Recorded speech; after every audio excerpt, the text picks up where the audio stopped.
Ever miss those feelings of the first few nights in Minecraft? The thrill of discovery, the desperate scramble for resources, the absolute panic when that first creeper hisses behind you? Vintage Story takes that feeling and cranks it up to 11. This isn't just about punching trees and building castles, it's a survival game obsessed with the details. Every tool, every meal, every block in your house requires careful planning and a whole lot of work. My challenge: to build a thriving village in just 100 days. With the goal of steel armor and a proper house looming over us, I kicked off the challenge with a Twitch stream. We quickly learned that Vintage Story doesn't hand out anything for free. Finding clay, making charcoal, tracking down those first few copper bits, it felt like half my first few days were spent stumbling around and learning how the world worked. But with every napped flint, every basket woven, every fire pit dug, it started to click. We found a defensible spot, and while Draken raised the walls, I focused on a pit kiln. These things are the backbone of early progression. You want storage, cookware, a kiln is your first step. While we waited on clay to harden, I survived on fish, foraged cattail roots, and they were surprisingly tasty for the beginning, and kept a wary eye out for anything lurking in the shadows. By day 5, we had a basic shelter, a smoldering pile of charcoal, and finally the copper bits for our first pickaxe. Day 6 was all about those last few copper nuggets. Panning for copper felt like playing the slowest slot machine ever, but finally those precious bits filled our molds.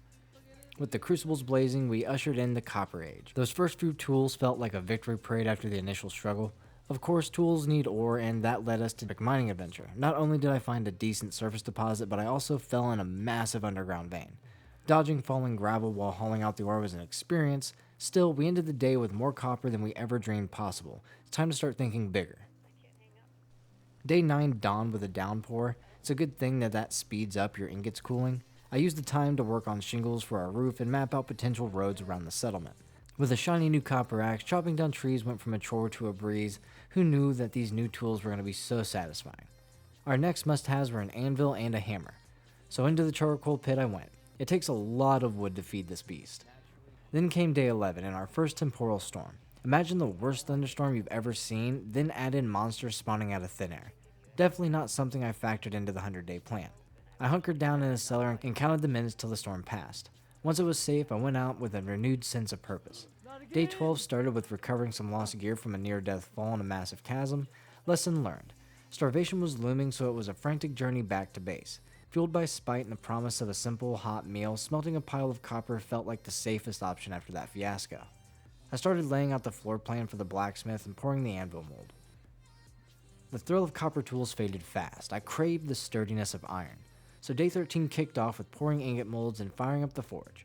My first few attempts at hammering out a saw blade were, let's say, rustic. I fumbled a bit, but with a stubborn kind of determination, the shape finally started to emerge. Helping a new player learn the ropes of pit kilns and food options broke up the monotony. I also grabbed my trusty shears. Time to plant some trees. More trees meant more fuel, and fuel was something I could never have enough of.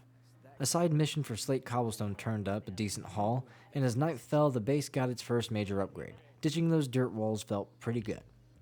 Day 16 sent me hunting for beehives I spotted earlier. No luck on the bees, and darkness fell way too fast. Our growing crew needed more tools, so we set up the forge and anvil, and I dedicated the blacksmith space. A little inspiration struck with some chiseled blocks and carefully placed windows. I turned that workspace into something a bit more impressive. The hammering and building lasted 2 full days, but hey, a blacksmith deserves a proper home. A frustrating glitch with Tragic's connection meant we switched to a hosted server, but hey, silver lining is now everybody could help out.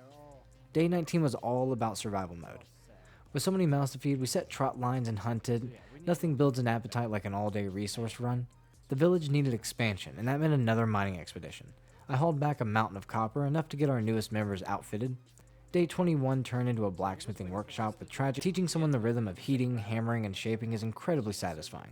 Right before the next storm hit, Puggy stumbled on a massive iron deposit practically on our doorstep. We blocked up their house for the night. Nothing ruins a cozy gathering like a drifter crashing the party. I greeted day 22 with a chorus of wolf howls.